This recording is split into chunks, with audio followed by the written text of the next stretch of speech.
escenario triple, entonces uno a veces se siente, no hay cosa más terrible que tener que hablar mal de un hombre bueno. Entonces uno queda muy mal, ¿cierto? El hombre malo sería usted. ¿Ah? El hombre malo sería usted. Sí, claro, entonces que es horrible.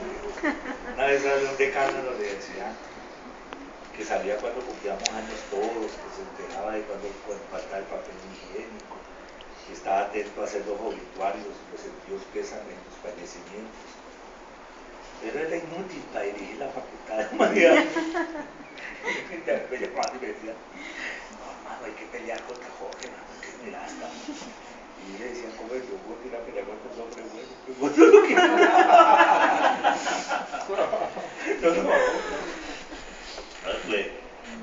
Pero yo tengo la certeza de que hoy estamos vendiendo los borradores y no la obra.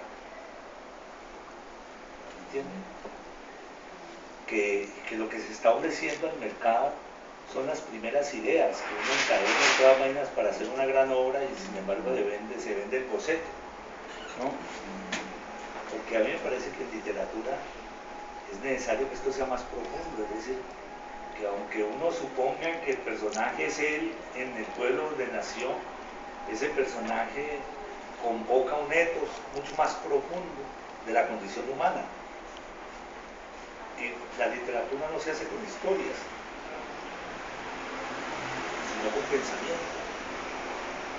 Entonces uno dice, supongamos que a uno se le acaban las historias, uno por un golpe, un accidente de tránsito quede amnésico y entonces paulatinamente empiece a recuperar su memoria y sus habilidades con el lenguaje y uno sienta que debe seguir escribiendo porque le dijeron que alguna vez había sido escritor, pero uno ya no tiene nada que escribir porque no recuerda nada, ni siquiera sus lecturas, no recuerda sus libros. Su autobiografía. Uno pone un clasificado y dice compro historias y la calle se llena 2, 3 cuadras de gente lista a vender historias. O sea que la historia es lo de menos. Que yo crea que los problemas que yo tuve con mi madre o mi padre cuando era pequeño o los lugares donde viví de niño, entonces sean importantes para la literatura, no es verdad. Lo que es importante para la literatura es el tratamiento que yo le voy a dar a esa misma historia y la evolución que le voy a dar a esa historia en relación con la tradición, con toda la historia de la literatura. Eso es lo que se volvería importante para la literatura. Entonces yo creo, por ejemplo, mis amigos están escribiendo bocetos. Por ejemplo, yo creo que los cuentos de Pepe Zuleta son bocetos. Hay unas historias maravillosas, pero cuando Pepe se desprende de su historia maravillosa, sí hace otras, y la historia no tiene la misma fuerza de la historia anterior, uno descubre que ahí lo que falta es el escritor que tiene que evolucionar, que tiene que sentarse a trabajar sobre esas mismas historias para hacer la gran obra, independientemente de los individuos. No estoy hablando de... el caso además que se puede publicar con una sola obra. Claro, Juan Dulco, por ejemplo, Juan Dulco, hombre, es un hombre de la historia de México, es antropólogo, un conocedor de la vida campesina, pero Juan Dulco narra Pedro Páramo desde un cementerio. Inventa un infierno que son todos los infiernos inventados por la literatura de para atrás. Tanto que uno podría decir de que Juan Dulco escribe el cuarto Ulises.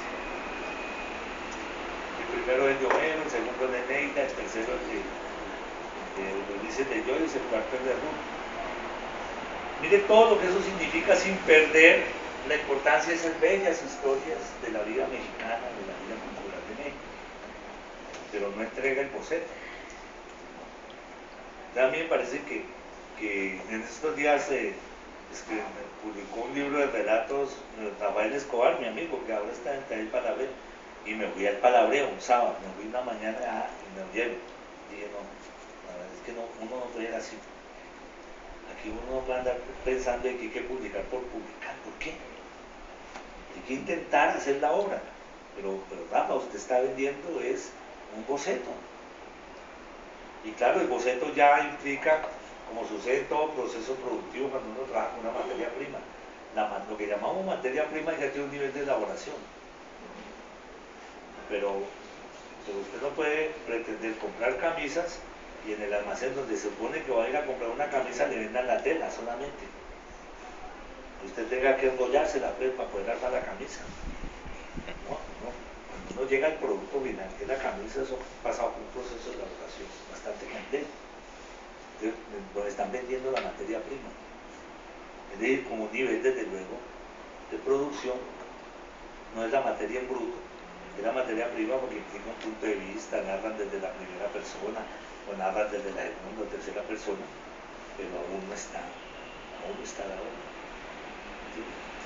Entonces yo vería ese modelo así, de tú dices, de Tomás González, de estas historiecitas de identidad, ¿no?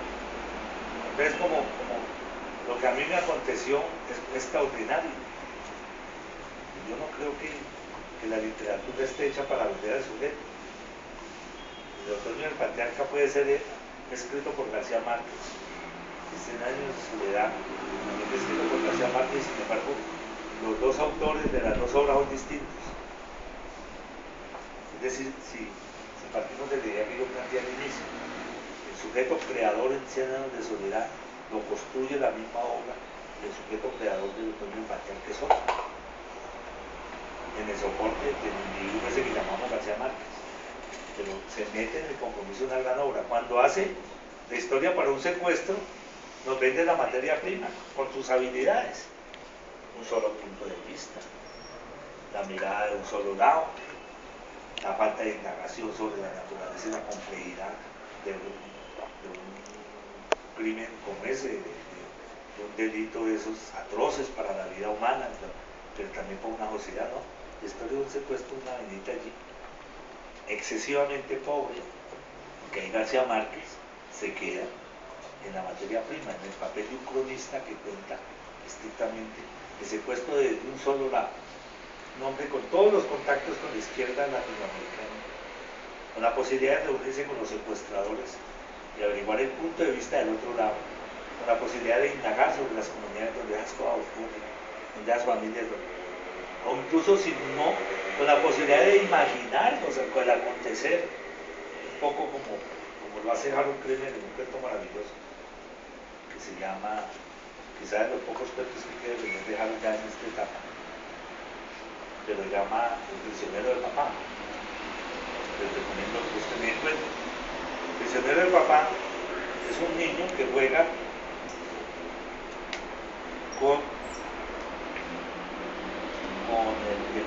es un niño de la familia que cuida a un secuestrado, y el niño juega con el secuestrado. Habla del prisionero del papá y se vuelve amigo del secuestrado. Es una historia bellísima. Entonces es una indagación sobre una condición humana planteada por el lado de la inocencia infantil, y se pone al desnudo una vaina terrible de lo que significa. Maestro, uno, por ejemplo, en ese caso del cuento, ¿uno se plantea el cuento así o las cosas van saliendo? Mira, hay muchas posibilidades. Eso está muy unido a la personalidad. Por ejemplo, si usted le hacen la misma pregunta a Alejandro primero, casi que escribe una novela antes de la novela, o escribe un cuento antes del cuento, es decir, con lo que él llama escaletas. Entonces, él trata de tener todo amarrado. Yo me burlo mucho de eso, porque eso es una pérdida de tiempo. ¿De López? Sí, Alejandro López. Pero es un método, y entonces corresponde a su personalidad, y personalidad así, ¿no? Pero, por ejemplo, García Márquez hablaba de que era una imagen. Yo comparto más eso, ¿sí?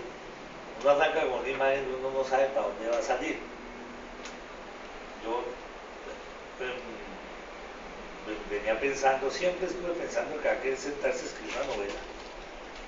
Y apareció Edgar Collazos y se dedicó a decirme todos los días: vos podés, que no hay que mirar, que usted es de cuál. O sea, y yo le tenía miedo a eso. Aún le tengo mucho miedo, porque además la novela es misericordia, ¿no? El papel de pordiosero de la realidad a mí me molesta enormemente. La novela hay que contarla como acontecen las cosas en el mundo cotidiano, aún así eso es imposible de que ocurra en el mundo cotidiano. Entonces un día le dije, bueno, yo ya la voy a escribir.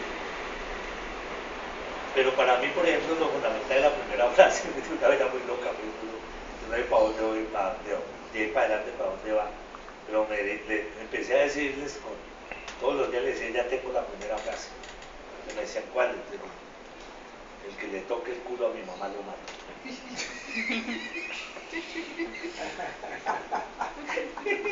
Entonces ya cuando los tenía descrestados, ¿no? Porque el que lea esa frase lee la novela porque la lee. Entonces me metí en la caseta y el asunto era que yo quería mostrar cómo un joven defiende a la mamá que le tocan las nalgas con un cuchillo y se enfrenta con el cuchillo a un tipo que ha estado desde niño ayudándolo a criar, aunque no tiene nada con la mamá, vive enamorado de la mamá, pues no tiene nada con la mamá, pero toman trago ahí alrededor de él. Y este tipo desafía al padre, un padre simbólico, el muchacho. Y entonces ahí nunca más vuelve a ocurrir el asunto, inmediatamente se va descubriendo todo lo que la frase significaba, pero la frase misma incorpora la posibilidad de que yo cuente eso desde el bajo mundo, en un barrio, en una casa de inquilinato, en un barrio como el barrio obrero, una cosa así. Y me empiezo a inventar la ciudad. Pero era la frase, como Kafka, en el castillo, era de noche cuando acá llegó. Una frase pendeja, pero es toda de todo el castillo. Mucho tiempo después del pelotón del fusilamiento del coronel Aureliano Buendía, imagínense, de entrada nos está vendiendo una entidad que es superior a todo el mundo, que todo lo sabe, una entidad que existe y que todo lo sabe, nos vende García Márquez. Entonces,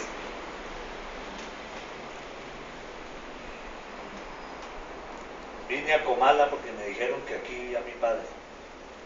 Esa frase es todo Pedro Páramo. Es impresionante.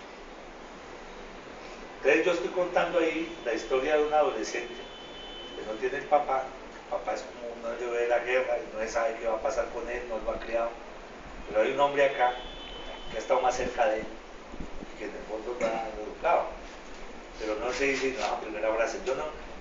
Yo todo el tiempo he estado midiendo si la frase aguanta o no aguanta, si finalmente el texto la refuta, y hasta ahora ha resistido. Pero si toca cambiarla, ¿entiendes? Pero para mí el problema era el truquito, cómo arrancar con el asunto. Ahora, yo creo que hay que escribir con la literatura, no con la realidad. Entonces para mí es fundamental la Odisea, de Homero también. Entonces yo quiero contar desde una casa de inquilinato de nuevo la Odisea, pero un hombre que no puede llegar.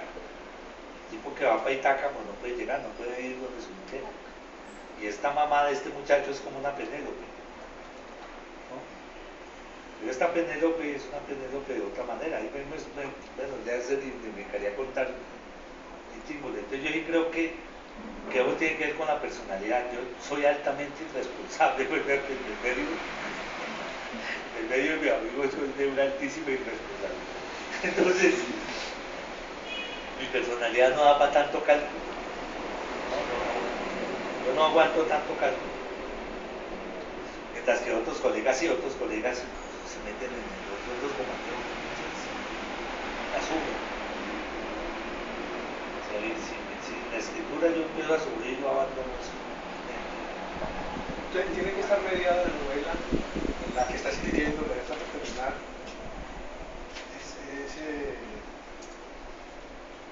¿Hay algo de narcotráfico? Porque es que lo hemos visto ya últimamente, la novela de Alejandro López hay narcotráfico, en la nueva literatura caleña y colombiana, podría decir uno, y uno ha dejado atrás, por ejemplo, personajes como ese señor que fue, la obra de él, es como, la UNESCO la dio una obra de, ¿qué se llama él?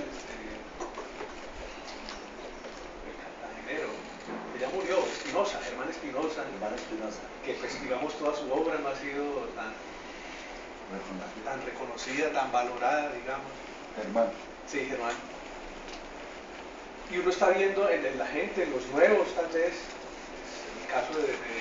Franco. Podría uno también decir que conozca a Collazo. Es decir, uno no puede, es decir, están haciendo literatura desde esa realidad y no... Pero por eso, yo lo que creo es que por ejemplo, la decadencia de muchos escritores es el esfuerzo por ser originales, ¿no?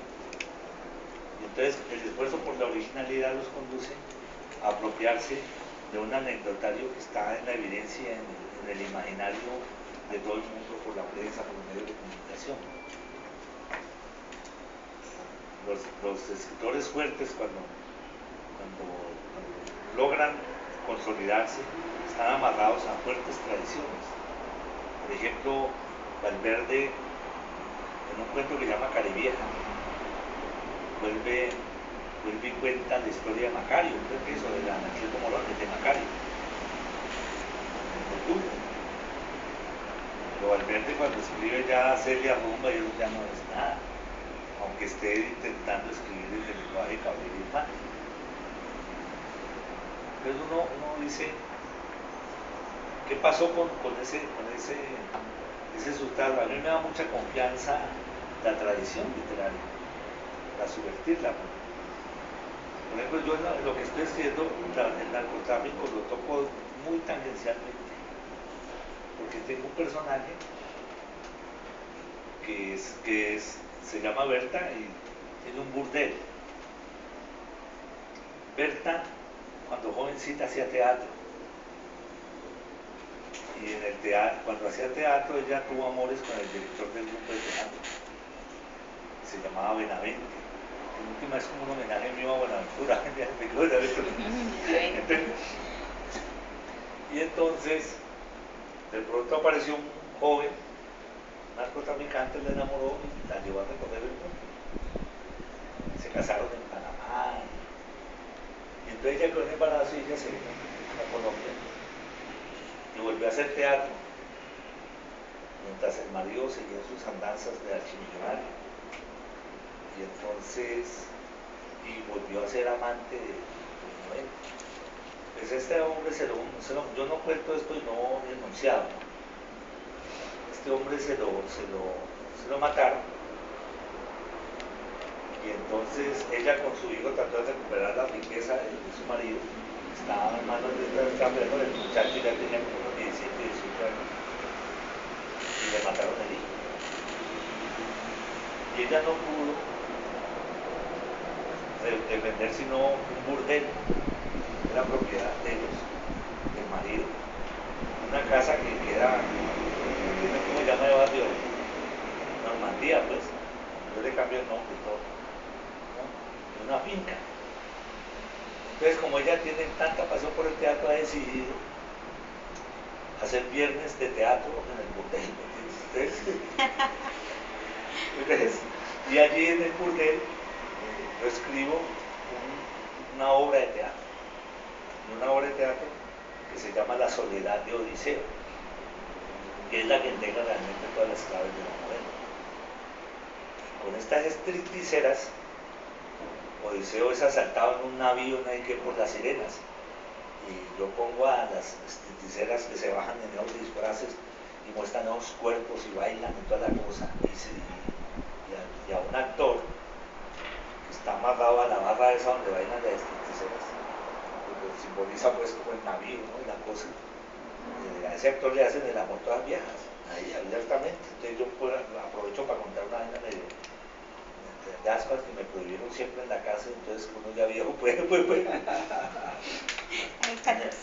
Pero lo interesante es que ya la soledad de Odiseo implica una postura, una toma de posición de la mujer, y hay un relato allí.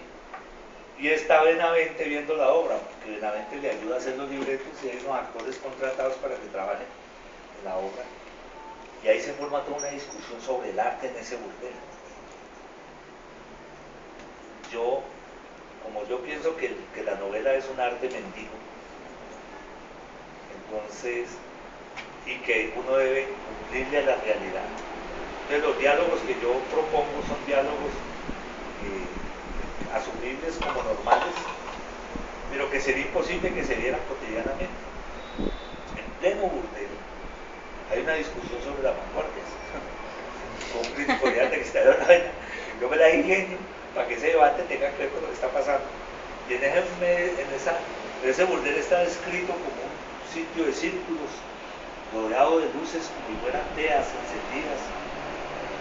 Y hay unos narcos, unos tipos que tienen una mujer encima, un tipo gordísimo, ¿no? Y esas son como las pequeñas alusiones al narcotráfico. Ahora, esta mujer tiene contacto con una gente que anda en la vida guerrillera urbana, porque ella cree que por esa vía puede realizar una venganza sobre la muerte de su hijo. Ella va a matar al que mataron a su hijo. Es una mujer de mucho poder.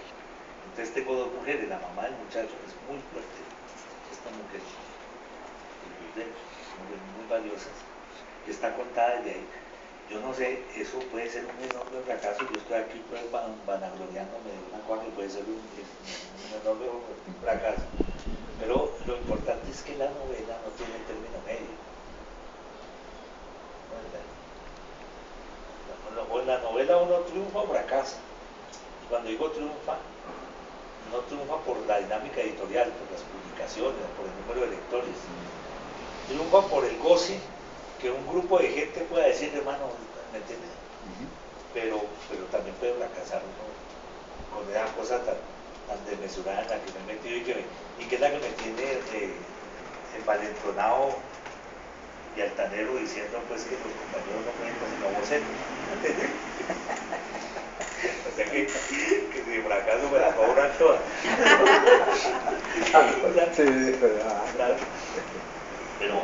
Pero yo creo que es eso, la situación ahora.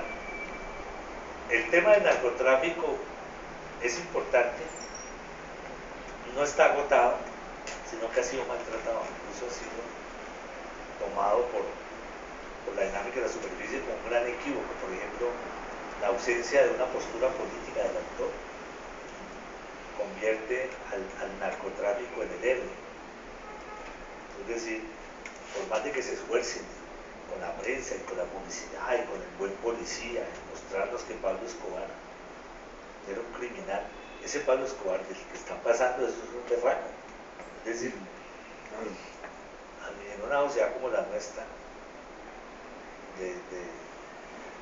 desvencijada por situaciones donde todo el mundo anda en el rebusque, para la gente común y corriente ese hombre de todas maneras tenía un gran valor, un gran coraje, enfrentarse a todo un Estado, enfrentarse a una clase que vive cómodamente. Digamos, eso es lo que se ve ahí. A mí me parece que la postura política del autor es clave, por lo menos para tener cierta mirada crítica. La otra cosa es que a uno le pueden coger ventaja a los personajes. Por ejemplo, para contarle, yo en clase siempre dije que los personajes cogen nosotros tenemos un montón de carretas que son de auditorio, pues, ¿no? Y las decimos como axiomas.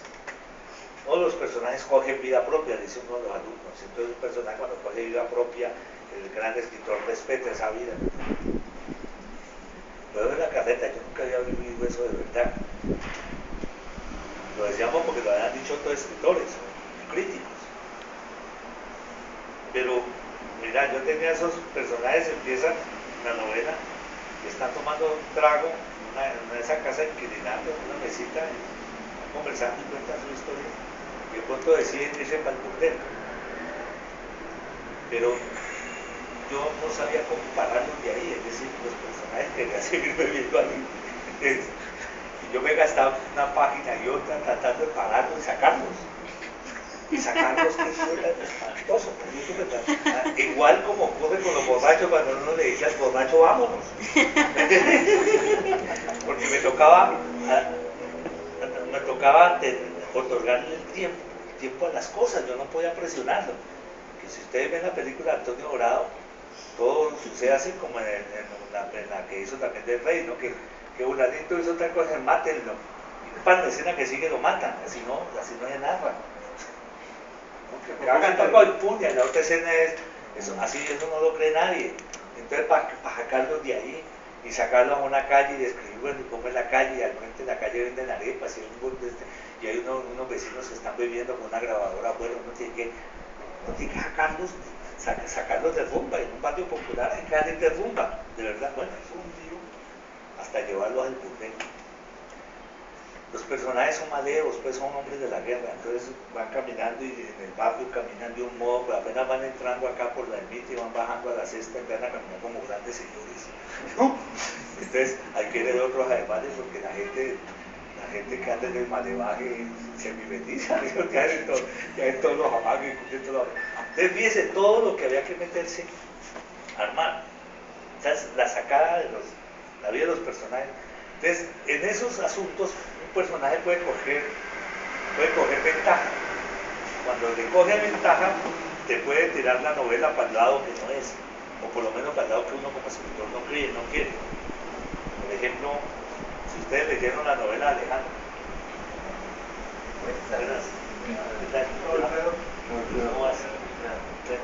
si ustedes leyeron la novela de Alejandro, ¿cómo es que llama? La de Nadie Eterno. Sí, Nadie Eterno. El personaje principal de él es Pachotiro y el antagonista de Pachotiro es el cura. Y sin embargo, el personaje más importante es el vendedor de arte, el marica, digamos, se le crece. Y todos le decimos, Alejandro, ¿usted qué? ¿Cómo le cuento con usted? Porque el personaje, por la naturaleza del personaje, por la simografía del personaje, por la cosa y la seducción, ese personaje se le vuelve más grande. No lo pudo controlar. Y la novela arrancó por un lado que nunca Alejandro no esperaba. Y probablemente por ahí es el lado de la novela de Salma. A mi juicio, es por ahí por donde de Salma. Porque por el otro estaba el esquema del narcotráfico y la cosa, pero por ahí está entrando toda la cultura, está entrando por la vida de este proceso, está entrando la vida cotidiana, de otro modo. No hay que esperar cómo va a ser decepcionada la novela, ¿no? El personaje se le escapa, ¿no? se le crece. Realmente uno dice, bueno, aquí uno qué haría. Y eso es, creo, lo que estamos diciendo es importante, es para aprender a trabajar desde la incertidumbre, desde la desolación. De cierta forma hay que tener claro que... Es lo siguiente, yo escuchando o leyendo unas palabras de Vargallosa muy cortas acerca de la literatura, de la ficción y la realidad, y escuchándolo usted ahora, pues mi pregunta es la siguiente: uno ve en esas posturas, tanto en la de Vargallosa como la suya, y yo imagino que en la de todos los escritores, que hay que... O sea, se necesita la literatura para poder acabar con esa realidad que nos agobia, ¿cierto? Con esa cuestión tan indescifrable que es la vida. Entonces es mejor inventarse otros mundos, otros mundos posibles. Pero usted como estudioso de la cultura, uno se inventa esos mundos, bueno, pues sería como el polo a tierra, pero ¿por qué hay que coger entonces de la cultura tanto? Es decir, porque todo tiene que estar mediado por el narcotráfico. Es por lo que, claro, eso no puede ser ajeno a nosotros ni al individuo mismo que ha crecido aquí y que se ha untado y que ya ha tocado el narcotráfico, digamos, en todas sus manifestaciones, en los gimnasios, en los cuerpos, en los carros, en tantas cosas que le toca a uno ver. Pero entonces, ¿por qué si uno se quiere inventar otra realidad, no se separa de esa? Entonces, por ejemplo, usted también hace un pequeño elogio, un poquito, aunque la novela es buena. Tal vez yo no sé, yo no soy el que tenga que decir si es buena, imagínense. Yo también creo que le hace a Óscar Osorio con la novela, la que ganó el premio en España. Sí. Pero si uno se da cuenta, todo está mediado, en este caso, por lo cultural. Entonces, ¿para qué decir que me tengo que inventar otro mundo para olvidar tal vez esta jartera de vida? No, pero resulta que me estoy referenciando a mí mismo. Yo no sabría precisar en cierta forma el asunto, pero en lo que yo he escrito digo una frase que la digo Álvaro Hurtado, yo la convierto en una conversación ahí dentro del hotel. Dice que un gran político de este país dijo que a esta gente hay que pararle mucha bola porque es la primera vez que los pobres tienen plata. Pero me gusta. Digo del narcotráfico que era la primera vez que los pobres tienen plata. Eso es una verdadera frase, literariamente hablando. Es una verdadera frase. Entonces yo ironizo la cosa porque digo, o sea que tenemos una burguesía zapapastrosa. Porque lo que realmente está en juego con el narcotráfico no es la cantidad de crímenes que cometan, sino el desnudo de las atrocidades del capitalismo. Ese es el problema que está ahí en juego. Todos los capitales han sido amasados por la vía de la ilegalidad. Y los crímenes que se cometieron en este país para tener tierras no han sido descritos. Es decir, las tierras de los Mosquera, las tierras de los Chavos, las tierras de los, sí, las tierras han sido matando indios y corriendo cercas. ¿No? El contrabando construyó los capitales originales de la gran burguesía de este país. Y las manipulaciones de los grandes negocios con el beneplácito del Estado, pues grandes negocios hechos con una cédula, sin plata, se han apoderado de cantidad de recursos. Uno dice, en las aldeas, en los pueblos pequeños que han ido creciendo y se han convertido en pequeñas ciudades, la élite, una de las primeras puntas de los pueblos, que se construyeron al lado del ferrocarril. Entonces se construían con cantinas y bares con esos cultivos, y un ingeniero se enamoró de Bulanito, tienen que el agua va a vivir bien, como decían antes, y ahora va uno de esos pueblos, esa es la abuela de Hito Parado que ha generado un estirpe en el pueblo. Entonces, la naturaleza del capital es una naturaleza atroz. Y el asunto es que esta gente que es de origen muy popular, ¿cierto? El narcotráfico amasan unas fortunas inmensas que amenazan la dinámica de los capitales más o menos legalizados. Es como una contradicción entre una burguesía patricia y una burguesía plebeya. Entonces, eso sería lo que habría que indagar. Por eso es que un personaje como Pablo Escobar implica cierta complejidad, porque el tipo pretendió ser un hombre de la sociedad, ¿no? de la política. Y además hay unos modelos históricos del Robin Hood, el que roba y le sirve a los pobres, y que regala un barrio. El otro loco Leder dijo que asociando a unos no sé cuántos narcos pagaba la deuda externa de América Latina. Un poeta que llama Fernando Mejía, que era el segundo a bordo del movimiento de Carlos Leder, ese movimiento que fundaron en Armenia. Un día me invitaron a mí a un sábado patriótico de ellos. Eso es una montonera de gente y me dio pena entrar y yo me quedé paré al frente y yo, a mí me llegan a ver aquí. Y el loco Fernando Mejía dijo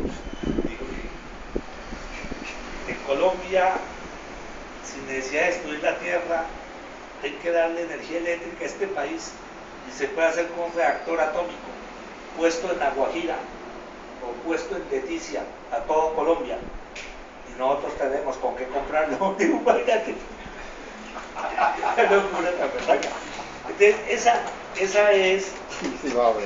eso es lo que realmente hay que explorar allí, en medio pues, de las atrocidades. El otro problema es que las formas de gobierno, las formas de Estado existen por un contrato social, con una normativa que implica el establecimiento de contrato. Entonces sabemos a qué regirnos, hay unas leyes que nos rigen. Pero cuando tú montas una organización para movilizar inmensos capitales e invertirlos en tantos negocios por fuera de la legalidad del contrato social, ¿cómo no se puede resolver sino con la palabra? Y avala. No tiene término medio. Esa es una ley primitiva, todavía salvaje, todavía no ha establecido el orden. Entonces, el crimen, el asesinato hay que verlo en esa proporción. decir quién faltó y quién no faltó. Y cómo me cuido yo de los enemigos a base de eso. Una cosa muy primitiva. Entonces, yo por lo digo es que eso no se ha tratado en la superficie, en el lugar donde lo que se deduce es una postura moral y no se indaga la profundidad del fenómeno. Por ejemplo, si un Estado, más o menos 3 o 4 gobernantes gobernaron con ellos, López inventó el cuento de la ventana siniestra, y por la ventana siniestra recibían plata y el país lograba sobrevivir, pero pues, nosotros gozamos de Unicentro, de todos estos centros comerciales por el narcotráfico. Si no hubiéramos quedado esperando que los Lloreras montaran un centro comercial, estaríamos comprando todavía el arroz con paga como se compraba antes, ¿no? Los empleos de los Lloreras son los mismos desde hace 60 años. Entonces, más allá del discurso moral, para bien o para mal, esta sociedad se moderniza con ellos, ¿no? Porque pues, eso hay que reconocerlo, se moderniza con ellos. Nosotros estaríamos todavía en el dilema, con la burguesía de aquí, de Valle del Cauca, como Cacaña, que es Guavara, que es, estaríamos en el dilema. Pero esto entró y montaron los centros comerciales y todo el mundo se untó de eso. Y todos somos responsables, todos, absolutamente todos. Los que se asocian, los que negocian, los que meten capitales, los que se vuelven socios, los que sirven de legalización de dinero, los que compramos, los que nos satisfacemos porque nos venden las marcas, porque nos las trajeron a tiempo, todo. Toda una sociedad que vive de eso. Y que lo que tiene es unos gobernantes que están usando el Estado para hacer discursos morales y que con el discurso moral montan la guerra y con la guerra benefician otros intereses. Los grandes señores de las armas, los grandes señores de la guerra, para beneficiar otros intereses, se meten en la guerra, cuando perfectamente esta gente le puede decir, bueno, listo, vamos a entrar con los capitales a resolver los problemas fundamentales de esta sociedad. Legalicemos esto. Como legalizaron ellos en su origen, los capitales mal habidos, que lo hicieron contrabandeando y de todo. Toda la navegación a vapor por el Magdalena era la movilización del contrabando del principio del siglo. Ahora, cuando uno dice en la gran industria el modo de evasión de impuestos, la manera como se importan las materias primas, como se buscan los subsidios, como se informa un monto de productos cuando se han traído otros, es que así es que funciona la industria nuestra. Si se analiza la moral, la honestidad del sector privado frente a la moral y honestidad del sector público, aquí que esté libre de culpas, que tire la primera piedra. A mí me parece que eso es lo que está en juego en el problema de la cultura. Eso realmente estaría en juego. Pero el problema no es que yo soy de una familia humilde, me llevaron mi hija, me la volvieron una prostituta. Me amanecieron con collar. Sí, eso es parte del problema, pero lo que hay detrás es que esos narcos creen que las reinas son de un modo, que la belleza es de un modo, ¿no?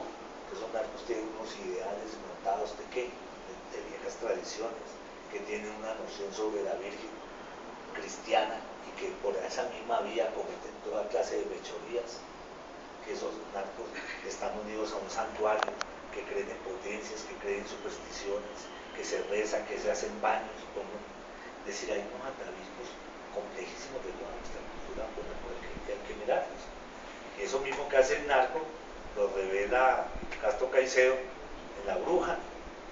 Turbay va a Fredonia a decirle a la bruja que quiere separarse de Nidia, y entonces ella le dice, no lo puedo hacer si no me trae unos calzones sucios y un brasier sucio de Nidia. Y el presidente de la República de este país le lleva a la bruja de Fredonia los calzones sucios de Nidia. Entonces, esto es un país así. Entonces, ¿por qué nos damos golpes de pecho por un lado y no nos lo damos por el otro? Cuando uno dice, tuvimos un arzobispo que mataba en el distrito de Aguacate después de haber casado 110 matrimonios, sí, Cancino, después de haber destruido el adulterio, después de haber destruido el amor, como decía el viejo Marx,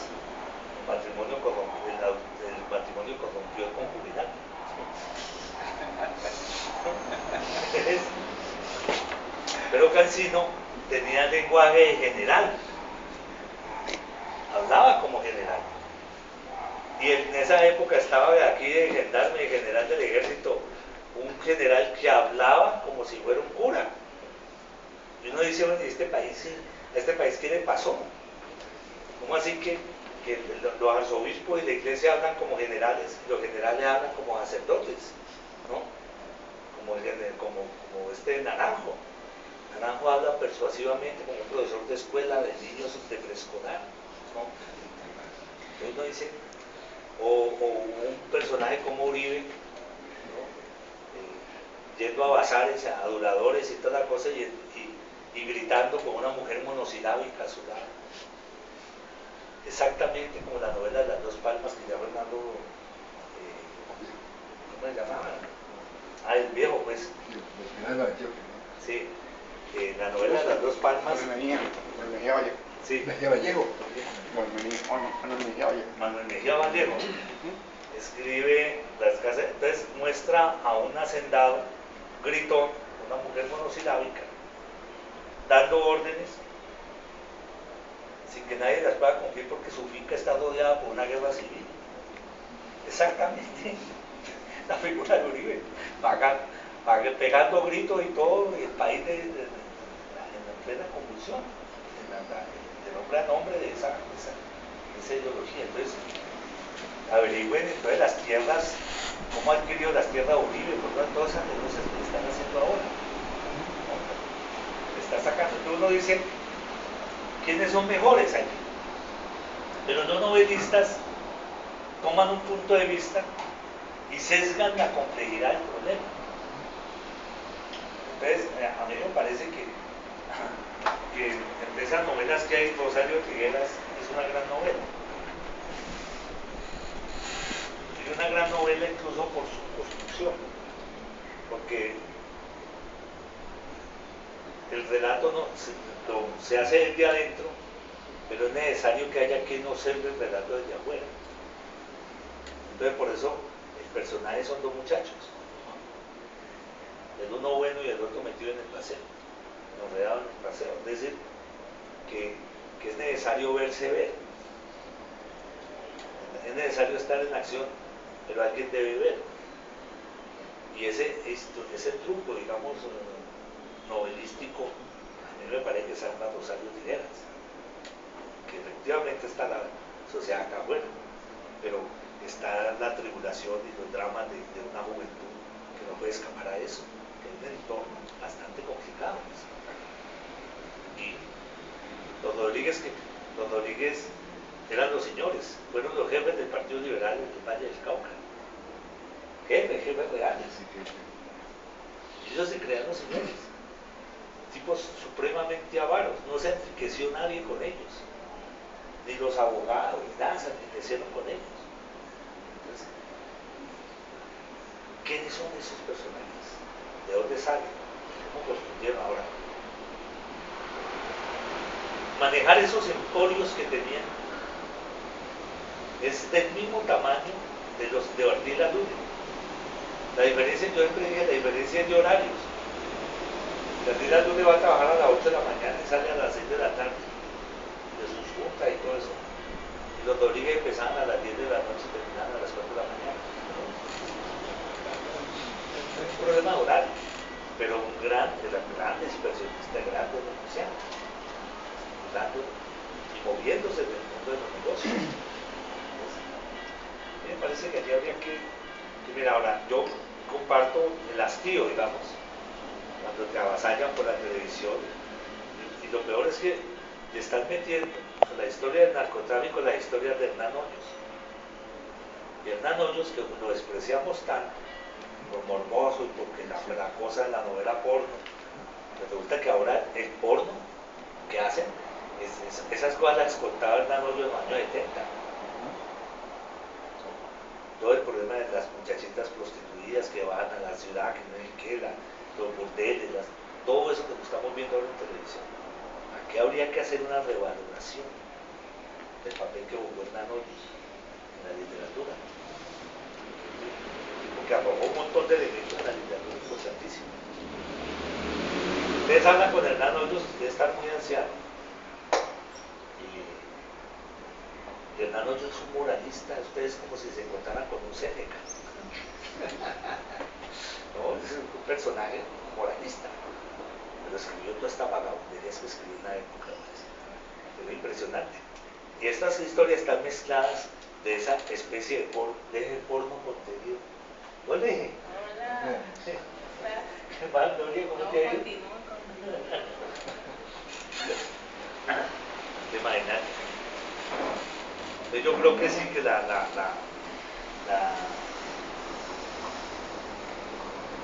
habría que abordarlo así, ¿no? Yo pienso que el narcotráfico es agotador. A mí no me interesa, digamos, asumirlo como un tema, pero lo que yo veo es que ha sido maltratado. Es decir, que se le ha tratado por un flanco, que es el blanco más o menos oficial y que le da concesiones fáciles al auditorio. Conocer personalmente a los narcos implica una visión distinta. Es probable que nazca una visión distinta. Sus habilidades, esos negocios. A mí me decía, por ejemplo, un tipo que trabajó con que se fue para Estados Unidos, yo lo quería entrevistar porque me parece que allí había una novela que trabajó con Gilberto Rodríguez. Entonces contaba que ellos llegaban y se quedaban a veces en San Andrés, otras ocasiones en un pueblito en México, que era una aldea miserable.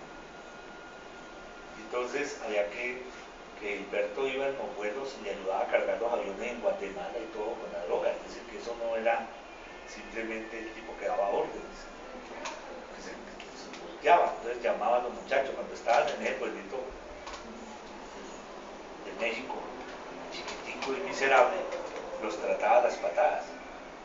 Entonces, ¿qué? Puta, es que no piensan trabajar, no hay qué, nada, solo está guardado.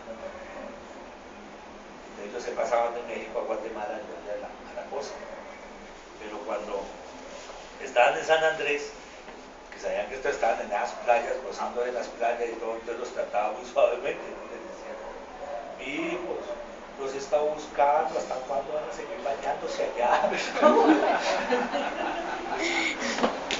Habitual contexto. Para la literatura, un personaje capaz de tener esos quiebres o dobleces.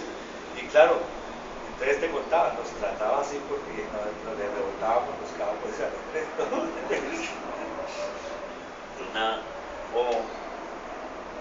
En una ocasión en España, en Barcelona, me tocó participar en un seminario preparatorio para la celebración del quinto centenario.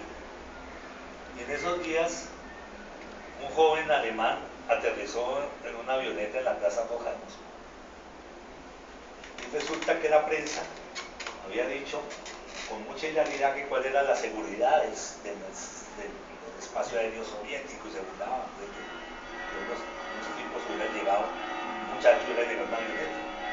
Entonces yo conté que los nuestros todos los días salían en avionetas y entraban a Estados Unidos con avionetas, una autonomía de vuelo de muy pocas horas, con una manguerita pegada a la atleta y entonces bombeándole gasolina o bajándose en las pistas de fumigación a braviar gasolina y entraban a Estados Unidos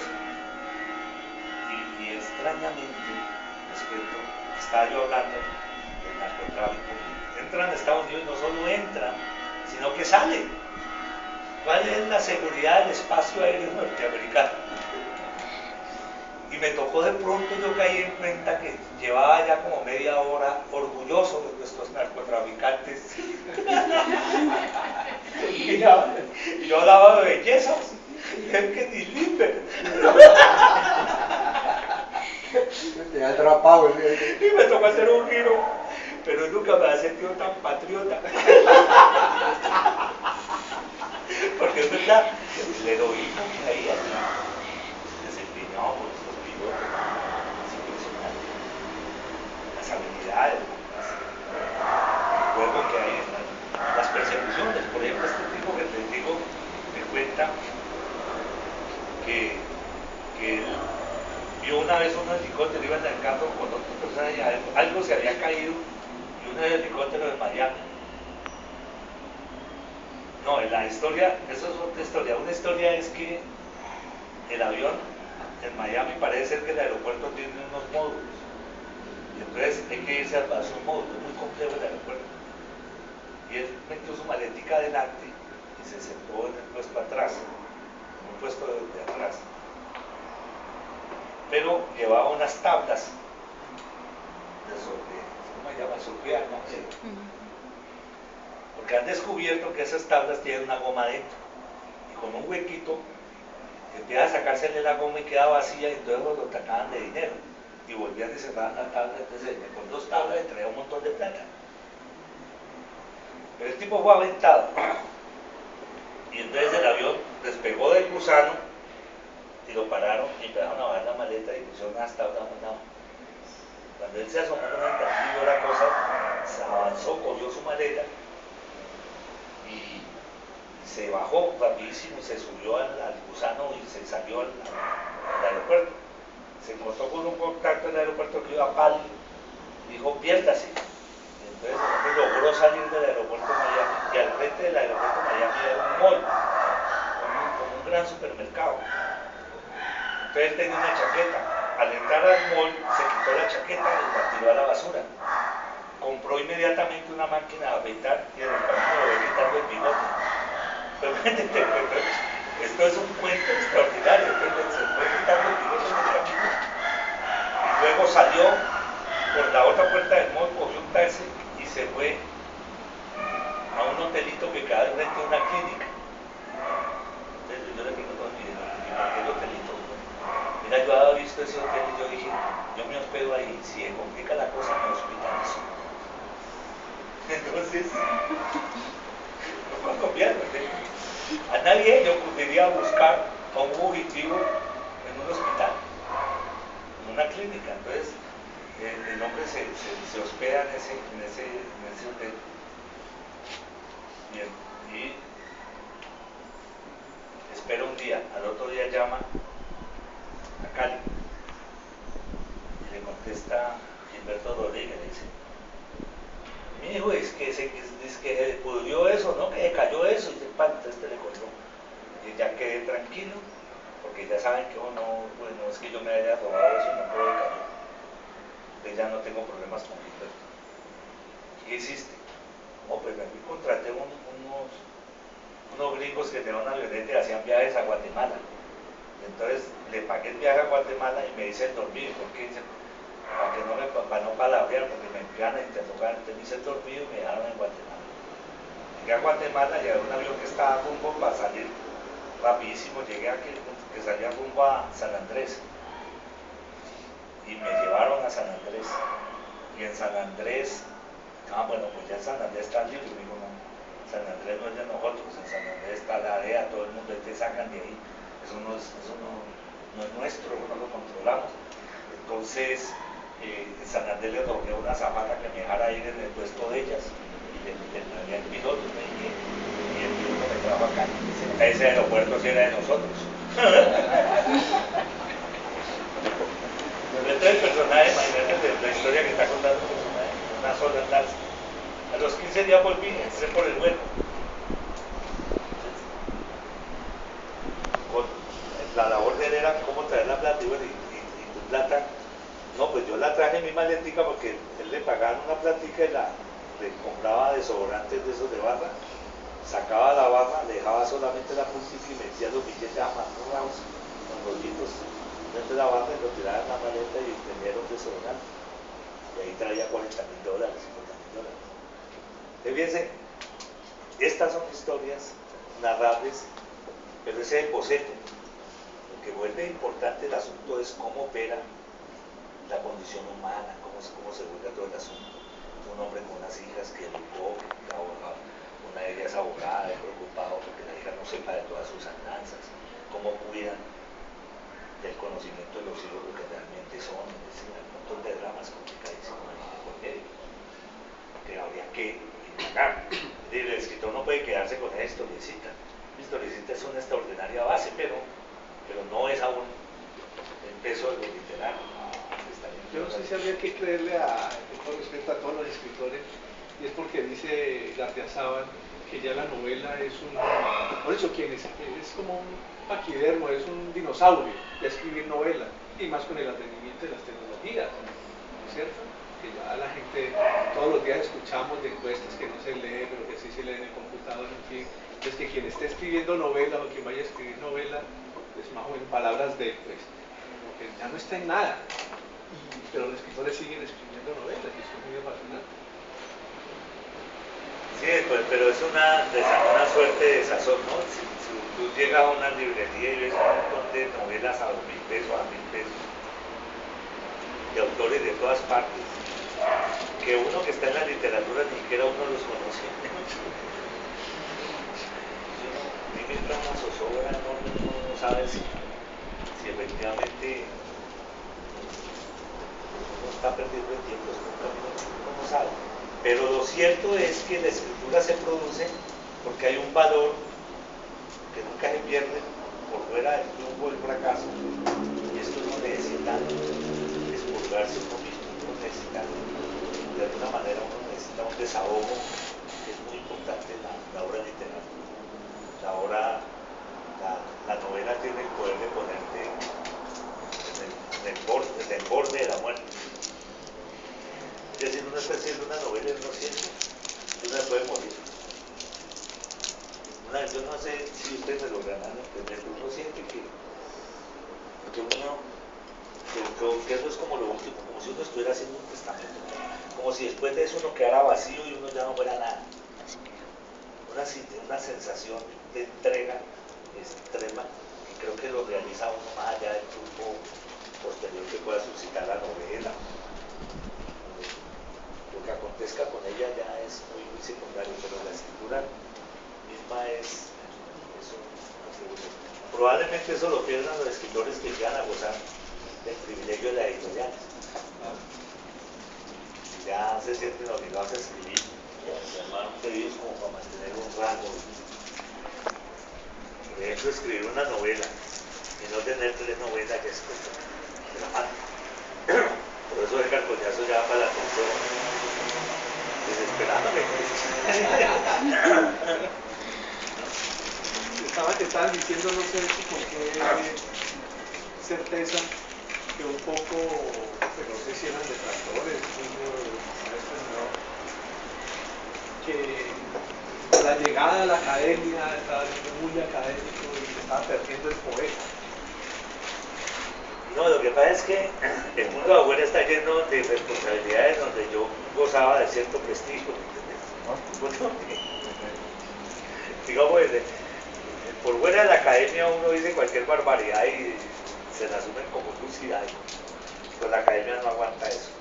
La academia, las cosas que se afirman tienen que someterse a cierta prueba, ¿no? Es decir, uno no puede decir las barbaridades de Julio Londoño, pues las tonterías de Julio Londoño y sus pequeños y eventuales momentos de lucidez, ¿no?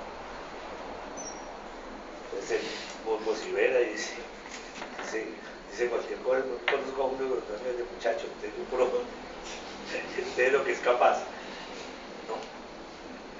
Esos momentos de lucidez, no, el mundo afuera lo aguanta, el mundo de la academia impone cierto nivel. Pero lo que es más grave es que uno, cuando uno ya está en la academia, uno afuera uno representa a la universidad. Es decir, de algún modo uno ya no es el personaje que estaba por fuera, uno representa a una institución. Ahí vuelvo a una pregunta anterior en la que hablaba de que pues, no es que la esperanza esté perdida, sino que como que ya todo está escrito, manipulado y maniqueo.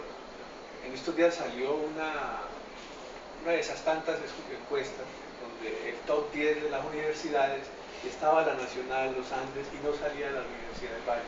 Entonces cuando uno ve personajes como ustedes tan lúcidos que están trabajando, que tienen que someter todos sus argumentos a juicios, al raciocinio, y no los ve uno en ese top 10, digamos, de las universidades, entonces uno se pregunta también por lo público y se pregunta por qué está haciendo la universidad y sus profesores. Lo que ocurre es que nosotros somos muy malos para